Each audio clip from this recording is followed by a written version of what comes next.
is you set off a male and a female, and you hope that that female then becomes sexually active and reproduces. So in Cambridge, I started with 24 mole rats. I've now got 5 different colonies, each of which were just started by taking animals from that original colony. So depending on if you're a diehard zoologist, you say that the female has to be reproductively active and physically distinct, you could argue the naked mole rat is not purely eusocial, but most zoologists, when you look at all aspects of what it means to be eusocial, would say that the naked mole rat is. So that's a bit weird when we think about being a mammal, because usually being a mammal involves hitting the age of sexual reproduction and going off and spreading your genes. What's even more bizarre is that they're poikilothermic, they're cold-blooded. As a biologist, this correlation here is about as good as you'll ever see. We've got body temperature on the y-axis, ambient temperature on the axis, and whatever temperature your room is at, that is the temperature of your naked mole rat within a short space of time. Now, if you are evolving in Ethiopia, Kenya, and Somalia, and you live underground, there's really no evolutionary pressure to thermoregulate because the temperature is very stable. Temperature difference between night and day, summer and winter is about 2 degrees. So presumably this lack of selection pressure has meant they've lost the ability to thermoregulate. So they don't even have sweat glands. It does, however, introduce animal husbandry issues, both in terms of how we look after the animals. So we have to keep them in a room at about 30 degrees that's strongly humidified. We put heat cables under certain cages to keep the animals warm if they want to be, because they can detect differences in temperature. They just can't do much about it, other than much like, say, huskies, they'll huddle together to sleep to conserve heat.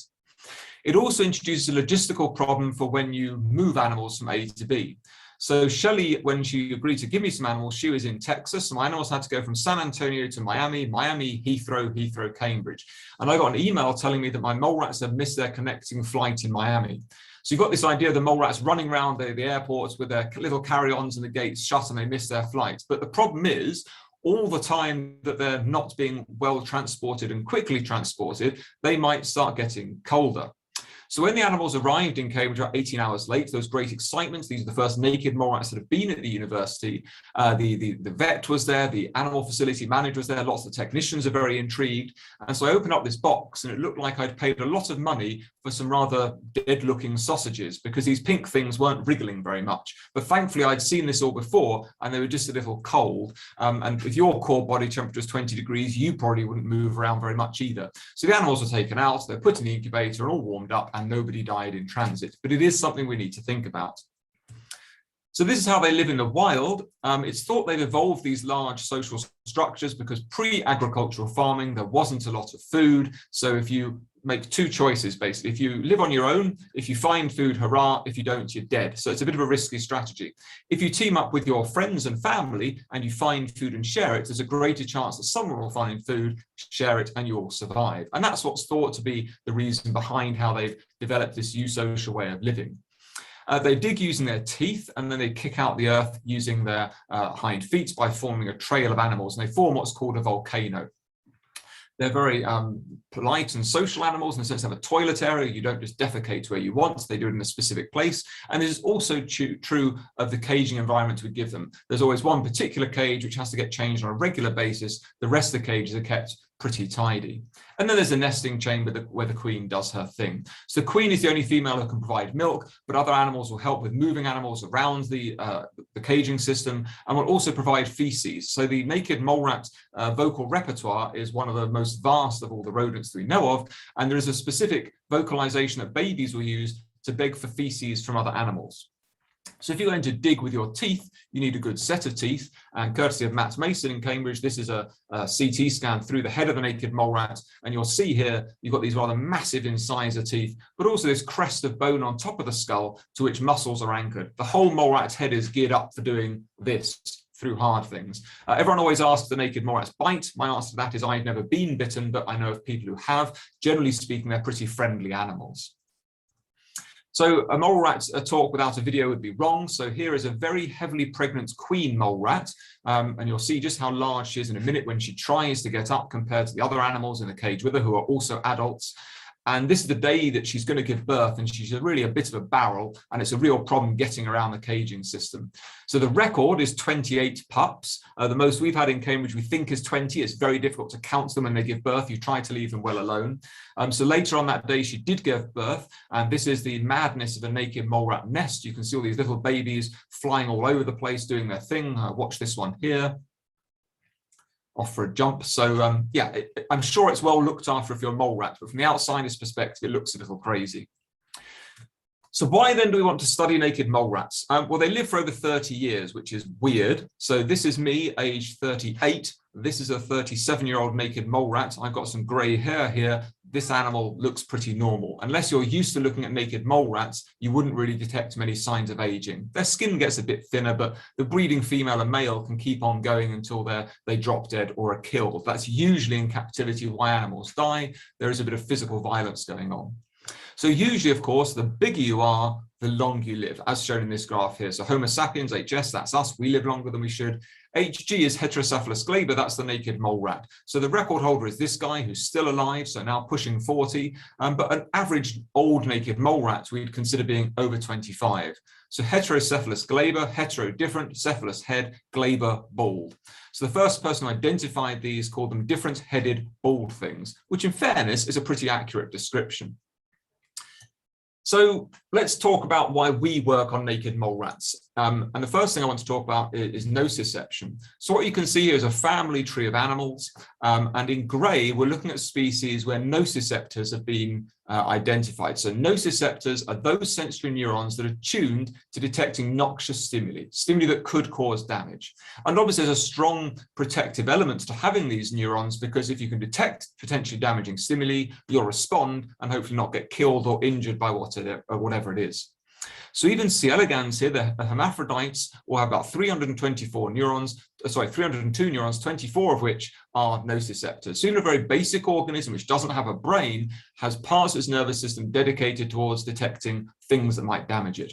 And of course, we see this in mammals. So we've got the mouse here, we've got the mole rats, we've got humans, chickens, frogs, all sorts of animals. And down here, things like the medicinal leech. So having nociceptors is important because it's a detect and protect system. And indeed, we can see this in humans, that although pain is unpleasant, things are worse if you don't have that sensation. So this boy has something called congenital insensitivity to pain. You can see he's missing most of his digits. He's got an ulcerated left knee. Essentially, if you're unable to detect things that can cause you damage, you end up injuring yourself. And quite often, injury leads to infection, and so you have to have things amputated.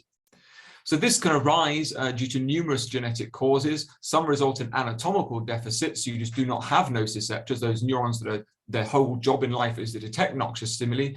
So there are genes where that mutation occurs. There are others which are mutated where the nervous system is physically there, it just doesn't function as it should. So it can happen in either way.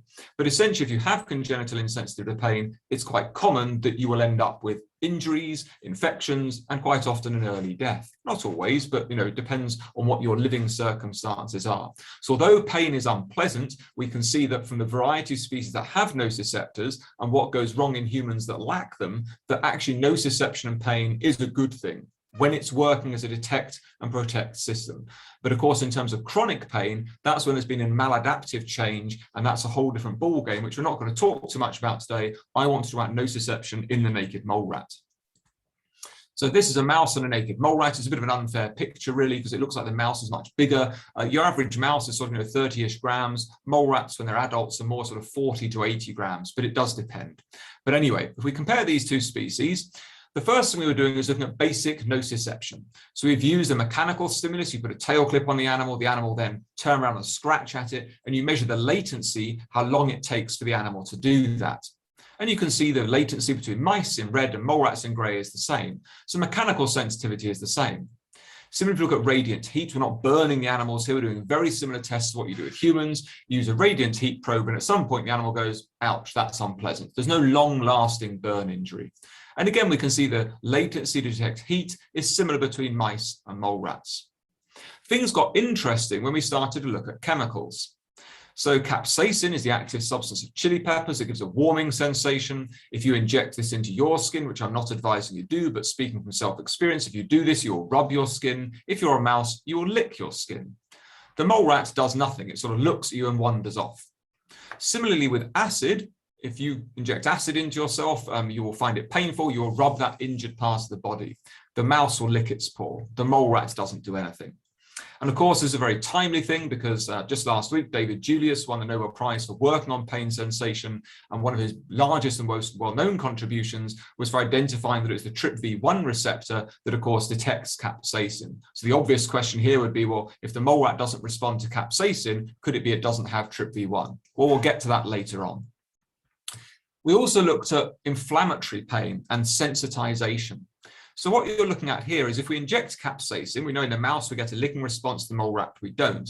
But also if you activate TRPV1, the neurons become sensitized. So now if we use that heat probe, we see that the sensitivity changes. So the mouse took about 12 seconds. After capsaicin, it's about half that time.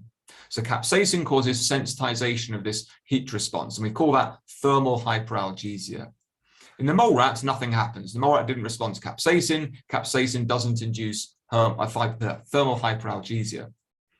Nerve growth factor is another substance that's long been known to cause sensitization of neurons. It's a drug target for treating osteoarthritis, phase 3 clinical trials ongoing, and it's very important for nociceptor development. If you inject it into mice, again, we see this thermal hyperalgesia, and in the mole rat, nothing happens. And we'll come back to that later in the talk. So essentially what we're seeing here is bits of the mole rat seem to work, bits don't. So why is that and what's going on? So just to sort of summarize this first part, mole rats are unusual, eusocial, poikilothermic, live a long time, they're cancer resistant, don't really get neurodegeneration. That's some of the explanation perhaps for why they live a long time. When we looked at their pain phenotypes by doing sort of standard tests, there are some weird things going on. Now, if you see weird behaviors, there's multiple explanations. It could be that the brain is interpreting signals differently. It could be that they're not expressing certain receptors. But of course, this starting point for any pain pathway is going to be the nociceptor itself. So our first question was, do naked mice have normal nociceptors? So the way we did this was to conduct skin nerve recordings where you take the hind paw skin with the saphenous nerve intact. So usually all the pain tests we're doing, we're stimulating the hind paw, it's the saphenous nerve that gets affected. So we can use here mechanical probes. There are different sorts of mechanonociceptors, broadly speaking, A delta fibers and C fibers. And we could see that as you increase the mechanical force, you get more spikes, just like you do in mice. Similarly, the mice respond to, the nociceptors respond to heat, and we've seen that the naked mole rats responded to heat as a painful stimulus. So if we look at the different fiber types, A beta fibers are generally associated with touch. We can see, for example, that the von Frey threshold in millinewtons, so the force required to activate those nerve fibers, is similar between mice and naked mole rats. Similarly, for C fibers, the main form of nociceptor, a much higher von Frey threshold, so greater force required to activate them. And again, we see that similar between species. So broadly speaking, if you're looking at the physical properties of these fibers, things are similar. So although they function the same, do they have the same amount of them? Well, this is what I was showing you, the saphenous nerve. We've just done these skin nerve recordings. This is the saphenous nerve going up the inside of the leg. So while we were doing these recordings, we also performed electron microscopy to just look and see if functionally things were the same. And when you look at electron micrographs, at first glance, things are the same. So we've got a one magnification and a closer magnification here. So at the low magnification, we can see these nerves with these myelin sheaths. So this is like the A beta fibers or the A delta fibers where there's a thinner myelin sheath. And at the zoomed in image, you can see these unmyelinated C fibers which travel in Remac bundles. And you can see what the same sorts of things in mouse and in naked mole rat.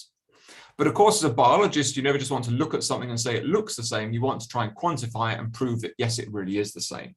So when we counted these fibers, we had an unexpected result. So usually in mammals, in your skin, you have 4 times as many C fibers as A fibers. And this accounts for the fact that if you start poking yourself on the skin with something that's painful, you can detect exactly where it is. You have a very dense innervation. And this is important because the skin is the organ that's most likely to come into contact first with a noxious stimulus. If you know where that stimulus is coming from, you can respond appropriately. A high innervation enables you to do this. The mole rat has a 1-to-1 ratio, which was very odd. So if you have a low C to A fiber ratio, this could be because you've got more A fibers or decreased C fibers. Now, because mole rats and mice are similar sizes and the number of C fibers are similar between species, sorry, the number of A fibers are similar between species, we assume the mole rat has lost the C fiber, but we needed to look at this in more detail. So broadly speaking, fiber number correlates with body surface area, which makes sense. The bigger you are, the more fibers you have.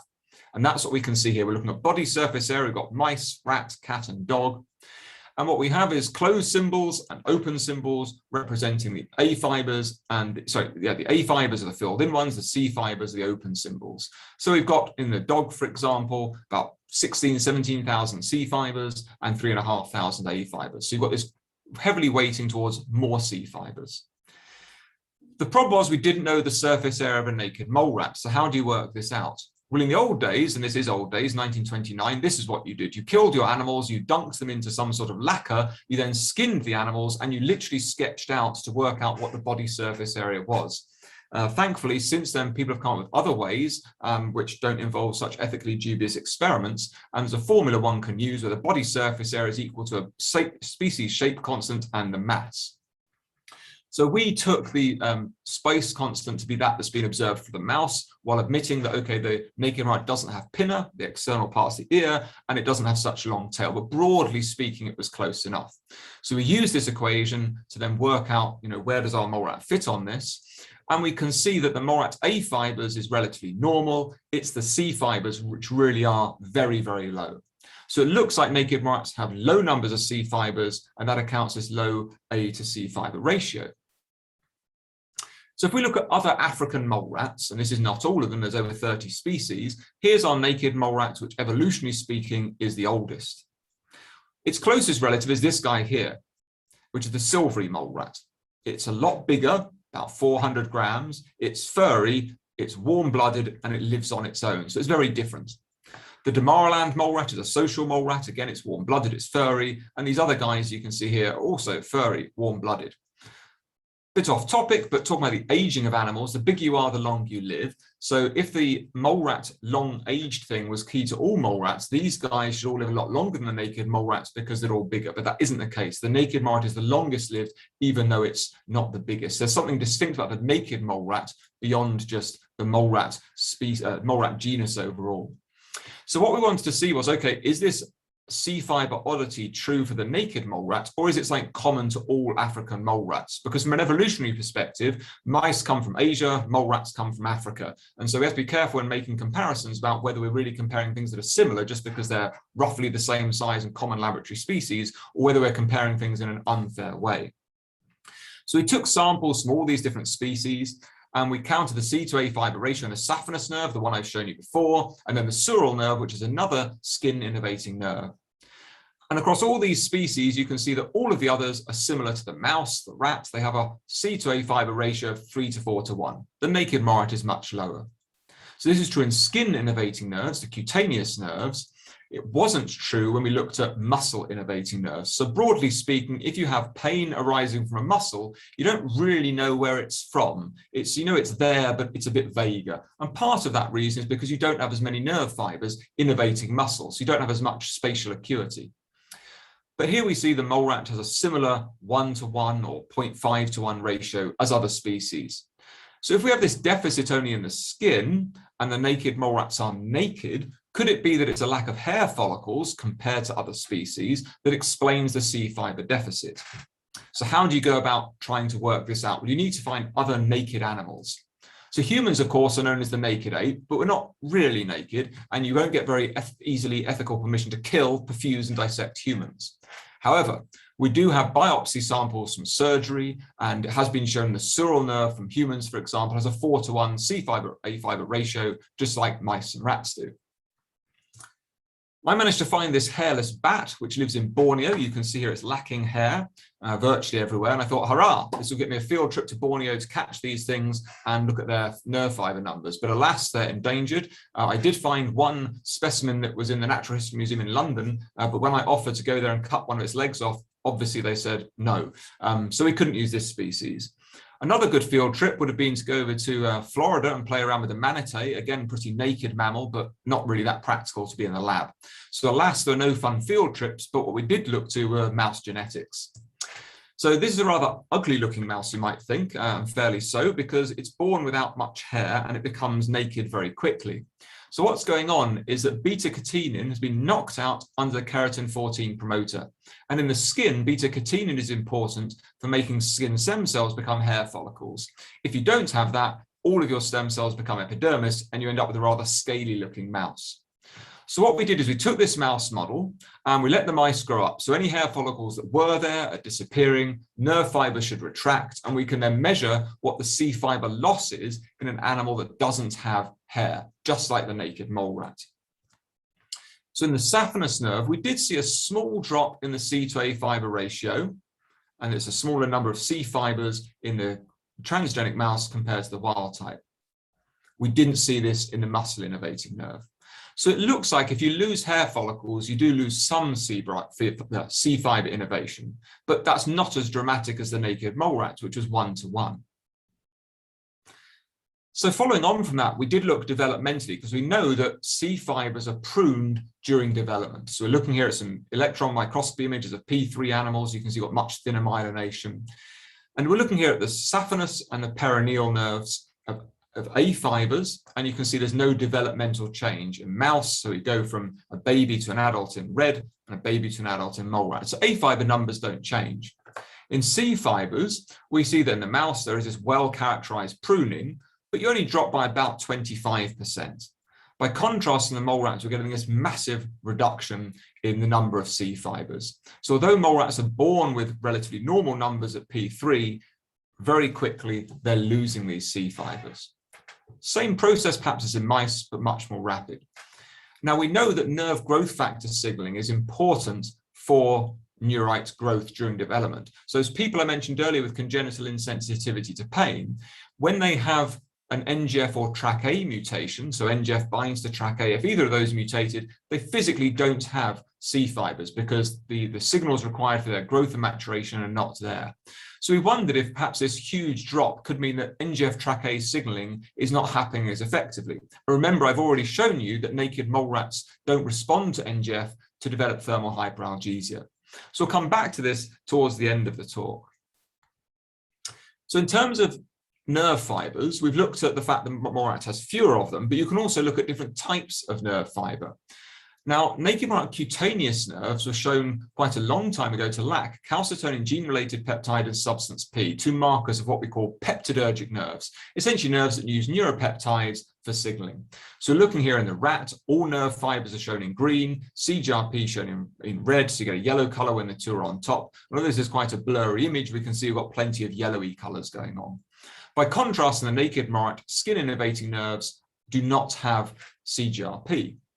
When we more recently looked in the gut, we could, however, see that there is normal peptidergic innervation. So it looks like in the skin, not only have you lost the number of nerve fibers, but you've also lost peptidergic signaling. Now, from the sort of 90s and early 2000s, it's been well characterized if you knock out either CGRP or substance P, that the animals have an analgesic phenotype. They don't respond as much to, say, inflammatory stimuli. So we wondered if this lack of peptidergic signaling in the skin of the naked mole rat could underpin some of the differences we've observed in behavior. So these are the data I've shown you before. Mice respond to capsaicin, naked mole rats don't. If we apply capsaicin to nerves in the skin nerve fiber preparation, we can see that capsaicin generates robust action potential firing. So that means you've got a signal coming in, but no behavioral response. So the first point of contact of a nociceptor to the rest of the nervous system is within the spinal cord. So it's one nerve going from your peripheral organ through to the spinal cord. So what you can do is you can do recordings within the spinal cord to measure the postsynaptic activity. So that's what we've done. We're looking here in the spinal cord and we're measuring in each of these blobs is a cell. You put capsaicin into the preparation, and because the postsynaptic nerve endings are still there and they express TRPV1 just like the distal endings, we can activate those nerves and measure postsynaptic activity. So this is the superficial part of the dorsal horn of the spinal cord. And that is the pain pathway element. So down here, we're talking more to the mechanoreception. Up here is largely pain. It's not quite as simple as that, but broadly speaking. And we can see here that you've got a lot of capsaicin-sensitive neurons. So broadly speaking, nociceptors come into the spinal cord, they synapse in this superficial part, and you generate a pain signal. You get the occasional nerve in the mouse deeper in the spinal cord, but mainly they're capsaicin insensitive. By contrast, in the naked mole rat, it didn't seem to matter where we recorded from, we had a 50-50 chance of getting capsaicin-sensitive nerves. So we don't know what the mole rat feels when you inject with capsaicin, but it looks like you're not getting this coordinated pain input, and perhaps that's why the mole rat doesn't respond. So what we did is we administered intrathecally, so into the spinal cord, substance P. Now when you give capsaicin in the naked mole rat, we do generate a response. So here we've got the licking behavior, and here we've got the thermal hyperalgesia. So by reintroducing substance P, you can rescue, as it were, the pain behavior. We've also seen the same for histamine. Histamine usually induces an itching behavior. Mole rats don't respond, mice do. If you inject substance P, you can rescue this behavior. So in cartoon format, what we think is going on is this. You've got these capsaicin-sensitive nerves, which are activated in the naked mole rat, as we can see here in the middle panel, but they're releasing neurotransmitter all over the spinal cord. When we inject substance P, yes, it will also be everywhere in the spinal cord. What I'm not showing you here is we've looked at the expression of the receptor for substance P, the neurokinin 1 receptor, and we find in the mouse and naked mole rat, it's restricted to the superficial part of the dorsal horn. So we think, therefore, that when we administer substance P, we're boosting only this superficial part of the input, and therefore we're boosting the pain pathway, and hence you get a behavioral response. So we have the peptidergic nerves, we have non-peptidergic nerves. We can partially be characterized by the P2X3 receptor, which responds to ATP. And Becky Rickman, who's a PhD student in the lab, she did this as a bit of a side project, and she just looked in the DRG, so the cell bodies of the nociceptors, between naked mole rats and mice. And we can see we've got in red TRPV1 positive nerves, so pain sensing nerves. In blue, we've got nerves expressing P2X3. And both in immunohistochemistry and in calcium imaging experiments, we see between mice and naked mole rats a similar number of neurons responding. So it looks like the peptidergic pathway is a bit weird in naked mole rats, but the non-peptidergic pathway is functioning in a similar way. So to summarize this second part, I've shown you that mole rats respond normally to heat and mechanical stimuli, but they have far fewer C fibers in the skin, and that these lack CGRP and substance P. If we give substance P back into the system, we can rescue the sensitivity to capsaicin. And this is because the receptor for substance P is still present within the superficial part of the spinal cord. So what about the acid insensitivity? Well, acid sensation is complex. There are lots of different receptors that can respond. I spent my PhD and a lot of time since working on the acid sensing ion channel family. There are 6 subunits there. Lots of TRP channels, including TRPV1, are activated by acid. The K2P channels are potassium leak channels. They're largely blocked by acid, so you get a buildup of potassium, which can depolarize the neuron. And then there are 6 proton-sensing GPCRs. So it's quite complicated just how acid generates any sort of behavior. If we go back to that family tree, in grey, we've got species with nociceptors. In red, we've got species which have been demonstrated to have acid nociception. So even certain forms of fish, C. elegans, the medicinal leech, they all show behavioral responses to acid, or nociceptors that respond to acid. Heterocephalus glaber, the naked mole rat, as we've seen, doesn't respond with a behavioral response. So this is the data you've seen before. Mice respond to capsaicin and acid, mole rats don't. The capsaicin insensitivity we've seen is not because they lack TRPV1, the nerves respond to capsaicin, it's because of a different spinal cord connectivity. So what about the acid? Well, when we perform skin nerve preparations, mouse nerves respond to acid. That's why you get a licking response. Mole rat nerves don't respond. So if there's no peripheral input, there'll be no behavior. Remember, this is different to the capsaicin sensitivity, where we saw the nerve did respond to capsaicin. So what we're doing here, though, is we're measuring action potential. So we're just measuring, is there an electrical signal being generated to travel along that peripheral nerve? What we wanted to then look at was, okay, well, have they lost the ability to sense acid? And the way you can do this is you can make recordings from dorsal root ganglion neurons, the cell bodies that give rise to these nerve fibers. So you can culture these and you can apply acid. What we observed was in the naked mole rats, you apply acid, you get responses which look like acid sensing ion channel responses. These can be inhibited by benzamyl, so you get reversible block of these, just like you do in mice. We also get slower sustained responses occurring in capsaicin-sensitive nerves that can be blocked by a TRPV1 antagonist, and that's shown here. So it looks like in mice and naked mole rats, you have acid sensors, but we're not getting action potentials in response to acid. We also cloned certain acid sensors, showing here dose response curves, and we can see that acid sensing ion channel 1A has a similar acid sensitivity. TRPV1, a similar acid sensitivity. So at this point, we only looked at acid 1A, 1B, and TRPV1, and we found normal acid sensitivity. So the neurons respond, the acid sensors look normal, but we're not getting action potential firing along a nerve fiber. If we look at acid sensing ion channel expression, comparing the mouse and the naked mole rat in the brain, the spinal cord, and DRG, we can see broadly that the expression of these different ASICs is the same. The one big exception is ASIC4, which seems to be absent in the naked mole rat.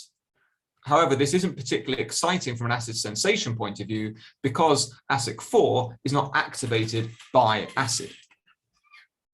So if we look at a cartoon diagram of a nerve ending, we've got multiple acid sensors, including the GPCRs, which aren't shown here.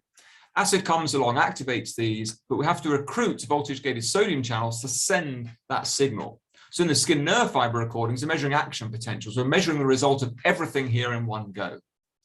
So the DRG neuron recordings tell us everything here looks fine at the acid sensing end, but we're not getting action potentials. So we looked then to see how voltage-gated sodium channels are inhibited by acid and whether that's different between species. Others had shown that voltage-gated sodium channels show a proton block, and that's what we can see here. We've got the macroscopic current, we inhibit with low pH, it's reversible. And you can measure how the conductance is inhibited by acid. And it does so in a dose-dependent manner. The more protons, the greater block. So this is mouse DRG neurons. When we did this in naked mole rat, you got a more profound block. And that's what's summarized here. The conductance of voltage-gated sodium channels in the presence of acid is much smaller. Now, there is an acid independence current, so you would never expect this to get down to zero. But what we think then is going on is you get enhanced proton block of voltage-gated sodium channel currents, which means that acid acts like an anesthetic to naked mole rat neurons, rather than an activator. And this could be an evolutionary adaptation to the fact that naked rats live underground, there's lots of animals breathing, high CO2, CO2 reacts with water to generate acid, which is painful. So they've evolved perhaps to live in this safe environment by not feeling acid as being noxious. Of course, so there are lots of voltage-gated sodium channels. We looked at several of these, and the NAV 1.7, which is expressed in nociceptors, looked quite interesting.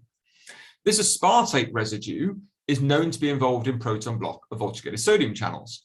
And we've done an amino acid alignment of several different species here. And just along from this, we noticed in the naked mole rat that some amino acids had changed to glutamates, which produces lots of negative charges.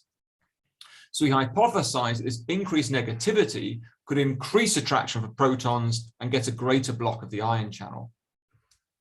And that turned out to be true. We took the human 1.7, measured proton block, mutated just 2 amino acids out of this entire protein. And again, we saw a similar level of change in block as we observed in mole rat versus mouse DRG neurons. Now, in terms of the other species, the microbat here is the little brown bat.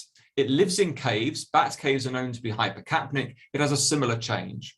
The megabat is the large brown flying fox. It's a tree roosting species, not exposed to CO2 pressure, has a non-negative sodium channel. So we waved our hands and said, well, maybe this is an example of convergent evolution of how to avoid acid pain if you live in a hypercapnic environment.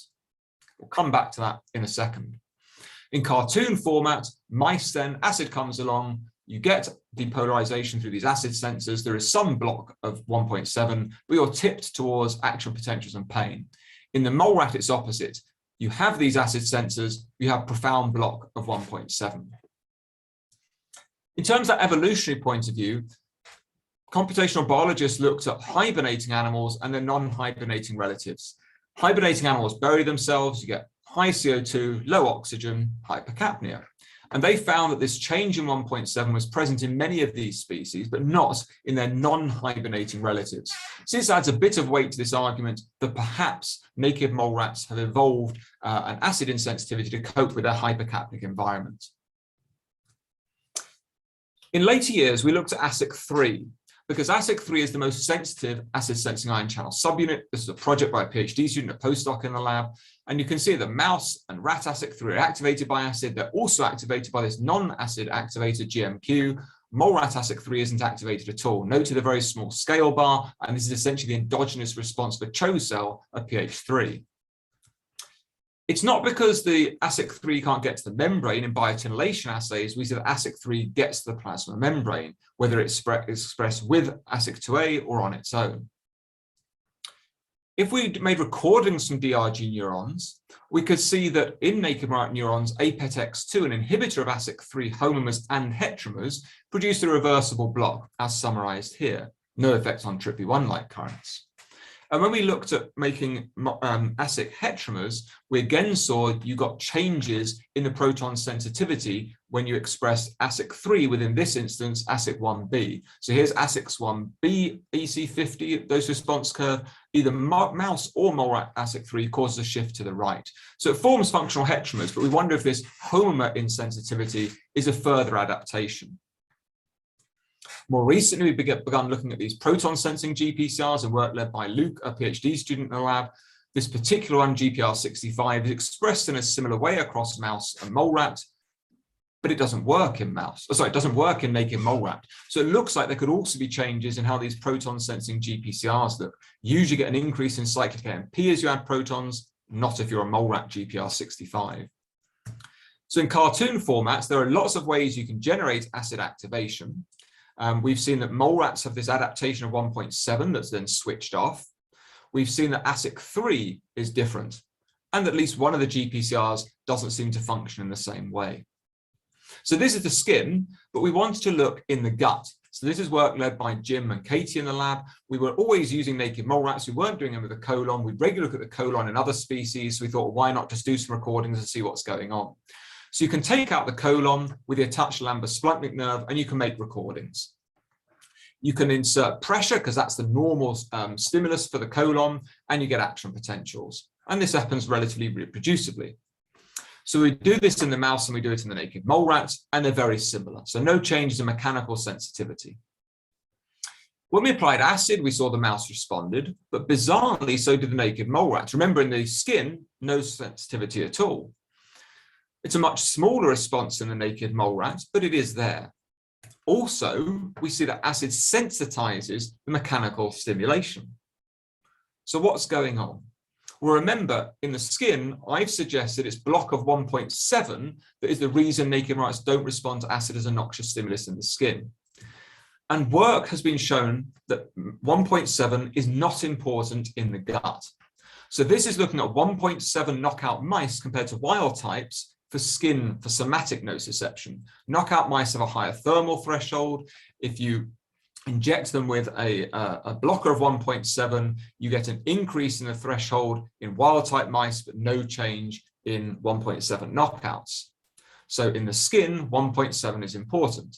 However, if you inject capsaicin or mustard oil into the colon, you generate a pain response in both instances that is not different between NAV 1.7 knockout mice and wild type mice, suggesting that acid sensitivity may occur in the naked mole rat because 1.7 isn't playing a role in those colonic sensory neurons. We also looked at bradykinin, a more classical inflammatory stimulus. We got lots of activity in the mouse, as you'd expect, but bizarrely, no activity in the naked mole rat, shown here. But again, we do have this sensitization of the mechanical response, and you can see that in this example here. And this is something we're trying to look at. We seem to have this bradykinin signaling happening because you get sensitization, but no acute effect. So naked mole rat skin acid insensitivity is not due to an absence of nociceptor input, but rather it's more likely to be of this 1.7 change. So ASIC3 looks a bit different, but 1.7 seems to be the big contributor towards acid insensitivity in the skin, but things are different in the gut. So in the last couple of minutes, I want to talk about thermal hyperalgesia, which I showed you earlier on. So nerve growth factor induces thermal hyperalgesia in mice, doesn't in naked mole rats. Again, work from David Julius's lab showed that this was due to TRPV1. Knockout mice for TRPV1 don't develop thermal hyperalgesia when you inject NGF as the wild type mice do. So the withdrawal latency decreases after NGF in wild type, not if you knock out TRPV1. If you take mouse neurons, you apply capsaicin to activate TRPV1, you apply NGF, you get a bigger response, you get sensitization. In naked mole rat neurons, this does not happen. So you've got three things going on. You have to activate the TrkA receptor, TRPV1 has to get sensitized, and you need signaling in between. So we took TRPV1 knockout mice, we gave them naked mole rat TRPV1 in vitro, and now we can get sensitization. So that tells us naked mole rat TRPV1 can be sensitized. So we then looked at the TrkA end. We did experiments in oocytes using either rat TrkA, mole rat TrkA, or a chimeric version where the intracellular part is from the mole rat. And what you can see here is that rat TrkA, you get sensitization when you apply NGF, but either chimeric or the mole rat version, no real change happens. If we look at autophosphorylation of the TrkA receptor, it is much more diminished in this chimeric version. And when you look at the amino acid sequence, there are clear changes in the kinase domain of the TrkA, which render it hypofunctional. And we think this might also account for that change in the number of C fibers in the naked mole rat, where NGF TrkA signaling is critical to nociceptor development. But this is still work that's ongoing. So to summarize then, naked rats do not experience NGF-induced thermal hyperalgesia. It's not because of any change in the TRPV1 ion channel, because it gets sensitized, you put it into mouse TRPV1 knockout neurons, but rather it's the other end of things. The mole rat TrkA kinase domain is different, you get hypofunctional signaling. So to conclude then, I just want to point out there's lots of other things going on that we don't work on. People have done recently a neuropathic pain model in naked mole rats, and they see they have normal mechanical hypersensitivity but don't get cold hypersensitivity. Osteoarthritis is a condition associated with aging. There's one paper recently out showing that mole rats seem to be resistant to the onset of osteoarthritis, but there was no behavioral measurements conducted in this study. So there's more work to be done here.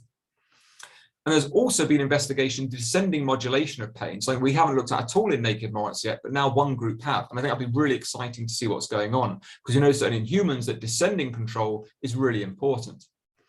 Also, other mole rats are important. Gary Lewin's group have gone on to look at a variety of African mole rat species and found the naked mole rat is not the only interesting one. The Highfeld mole rat doesn't respond to AITC, an agonist of TRPA1. And they think that's because it lives in a place where the Natal droptail ant also lives. The Natal droptail ant venom happens to also activate TRPA1. And this happens to be coupled to a change in NALCN expression. So you can see here the Damaraland, the Mahali mole rats, they respond to a suspension of this ant when you mash it up. The Highfeld mole rat doesn't. If you block with verapamil this NALCN, you then can recover the sensitivity to this ant suspension in the Highfeld mole rat. So they think this NALCN is overactive and you shunt the neurons into being unable to generate action potentials. So that looks like it's a convergent or pressure evolution of living around a species that can cause pain. You want to live there, you have to adapt to it. A bit like the naked rat living in a CO2 rich environment.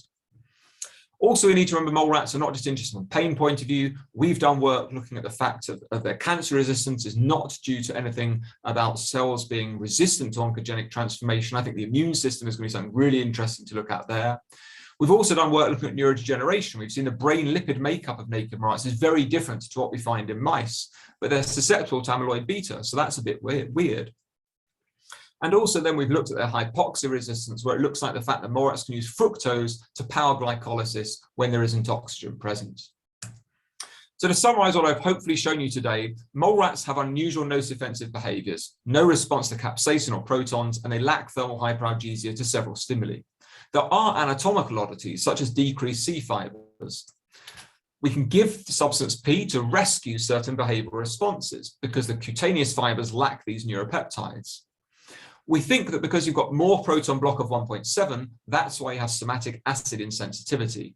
And the oddities in TrkA kinase domain likely underpin the absence of NGF-induced hyperalgesia. But there's lots to do. And fundamentally, I believe if you study extreme biology, we'll be able to understand a bit more about normal biology. And finally, a thank you to all those involved. We finally have been able to actually congregate and get a lab photo. So this is done 2 days ago, the first one that's been updated in 2 years because of COVID. Lots of great people in the lab, those in bold, Luke, Katie, Becky, Tony, Gerard, Jim, Laura, and Zoe were involved in the mole rat work, as were our collaborators, Gary and Tom Park and Walid for the cancer work, and lots of people have funded our work. So thank you very much for your time, and I'll happily take any questions.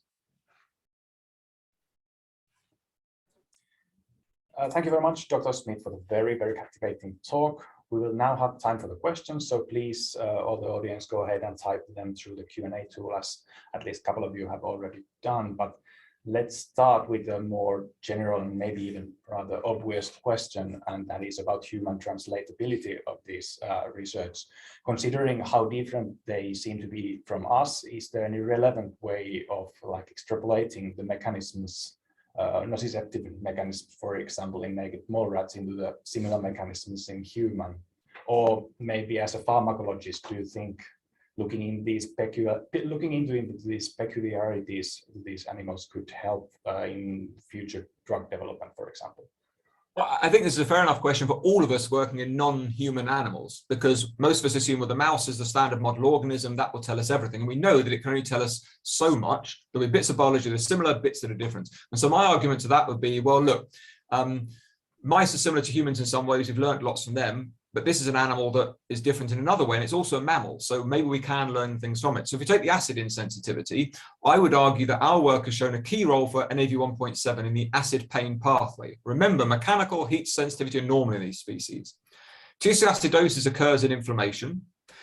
So maybe targeting 1.7 for inflammatory pain could be beneficial. And indeed, there are clinical trials ongoing looking at blocking 1.7. We know humans with mutations of 1.7 have pain oddities. So I think the naked mole rat is as translatable as a mouse. And I think perhaps outside of pain, if we look at studying cancer, mice are just as bad at getting cancer as humans, 50, 60% across lifetime. The mole rat, the percentage is unknown. It's very, very resistant. There's a handful of cases known. So why should we study the mouse for looking at cancer development or resistance or treatments when we've got a species that's also a mammal, which is highly resistant? So I think you pick your model species based on what, pick the most extreme behavior that you may be able to translate back to human. But of course, there's a risk with all these animals. We may just find out something exciting for being a vet of a naked mole rat rather than a human. But I think, there's no reason to think the naked mole rat isn't any more translatable to human biology than a mouse or a rat or a primate of any description. Great, thanks. Thank you very much. Now we'll take one question from the audience. When you talk about nociceptor density in naked mole rats, cutaneous skin, which areas have you investigated, or are the estimations based on the total skin area? For example, in Homo sapiens, there are differences in cutaneous skin receptor innervation based on location. Yeah, it's a good question. So obviously one can't look at everything. You can't look at every nerve. So we've looked at the saphenous nerve. We've looked at the sural nerve, which are the sort of two main skin innervating nerves of the area of the skin that we've used for pain behavior tests. So all the pain behavior tests we do involve stimulating the hind paw. So they're the two most relevant to the behavioral readouts. And then similarly, if you're doing that from a dissecting point of view, you can take other branches of the tibial nerve. So we take the perineal, we take the tibial, and we then look at the tibial branches. So that enables us to look at the tibial nerve, which is primarily muscular, versus say the saphenous, which is just skin, and then the perineal, which does both. So of course there could be differences across other parts of the animal, but we've concentrated on those nerves innervating the part of the body that we've done for our behavioral tests.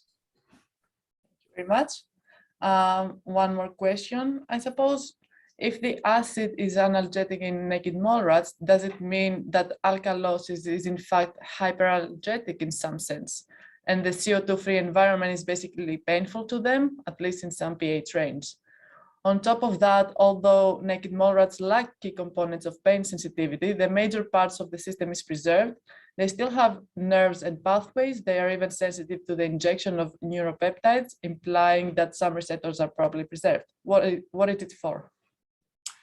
So I think to answer the first bit, so we assume they've evolved this because they live in a nice, safe environment. There's no animal that lives off eating naked mole rats. There are certain snakes which can go down the burrows and kill and eat them, but I think if you were met by an army of naked mole rats and their teeth, you'd rather back off. So they can deal with this CO2 environment. In terms of what happens with alkalosis, we don't know. But it's an interesting question because certain acid-sensing ion channels are modulated by alkaline conditions as well as acidic. There is a really cool study just out from Dan McCloskey's group in New York at the end of last year showing that the CO2-rich environment actually seems to control brain activity. So if you put animals in a CO2 low environment, they seem to go into some form of seizure. Now that's not linked to acid sensing, but other transporters in the brain. So Dan McCloskey has a really good paper on this, and I would certainly go and look at that for understanding more about the impact of CO2 on the animal behavior. In terms of the second question, I'm not quite sure about that part of the question, but essentially animals need to have a nociceptive environment for a detect and protect mechanism. So I think it makes sense that the animals have lost acid sensitivity because that enables them to live in a CO2 rich environment, but they still need to be able to detect other things. If you're a naked mole rat, the main thing that's going to hurt you is likely the teeth of other animals. So you need to have that mechanical sensitivity to detect, interacting with other animals, know where the walls of your surroundings are and so forth. So I think it makes sense that the animals have certain pain sensitivities, even if they've lost some that enable them to thrive in their environment. Thank you very much. I think time for the last question. So let's pick this one. Are there any hints on how or maybe if these differences in nociception can be linked to a long-living cancer resistance or no neurodegeneration? Not that I can think of. I mean, obviously things like hypoxia can be painful, and hypoxia is involved in neurodegeneration, it's involved in cancer. So I think there'll be bits of mole rat biology that we may find cropping up across these different elements, but there's nothing that we've identified as yet specifically to nociception that's directly linked to cancer resistance. The one thing that is perhaps worth bearing in mind is that the neuropeptide absence in those cutaneous neurons. Neuropeptides control vasodilatation, and usually if you've got a tumor, you need to have angiogenesis going on in order to keep your tumor growing happily. If you're a tumor, obviously we don't want tumors growing. So it could be that the lack of those neuropeptides would be a benefit in restricting tumor growth, but we don't know because there's been very few studies looking at trying to generate tumorigenesis in vivo in a whole animal as opposed to in cell lines. So I think the animal itself is so bizarre, there will be multiple changes accounting for different elements, but it could be that some are key to cancer resistance at the same time as neurodegeneration. But essentially they're weird, there's a lot more to find out, and more people should be working on them would be my answer. Thank you. And thank you once again, Dr. Smith, for the talk and accepting our invitation to join the symposium. We will now have a short 5-minute break and continue with our next speaker, 3:15. Thank you very much. Thank you.